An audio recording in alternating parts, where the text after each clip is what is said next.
All right, team, we are moving right along. Okay, we're almost done with that. We just want to focus on one major portion that's about determining merit and worth.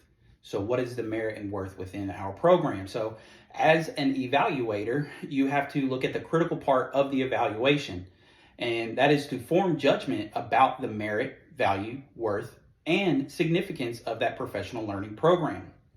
Okay, so we've already talked about how Mertens and Wilson, as cited by Killian, highlighted that it's about those different contributing factors. Now, we also want to point out that they highlight Ernie House's 1990 comment about the political nature of judgment of merit-based criteria and what that established.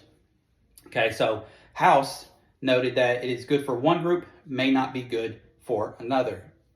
You can go ahead and tie that into our previous semester's lessons whenever it came to Deegan's 3 laws to public school finance, and then the different outlooks when it came to federal funds.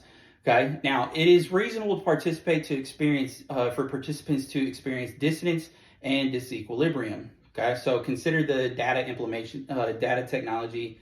The data of the technology implementations that have taken place within education within the last decade or so. Okay, many veteran teachers were very apprehensive to jump on board. Okay, but as a stakeholder or an evaluator, you have to consider what is happening to those veteran teachers. And then program directors do not consider the entire picture if they are only considering what teachers are or are not doing the technology implementation. So they must consider those pros and cons of traditional education models compared to the new implementations. So to wrap that up, essentially, not all programs are created equal. And also, when determining what programs to implement and data to interpret, schools must consider if the juice is worth the squeeze.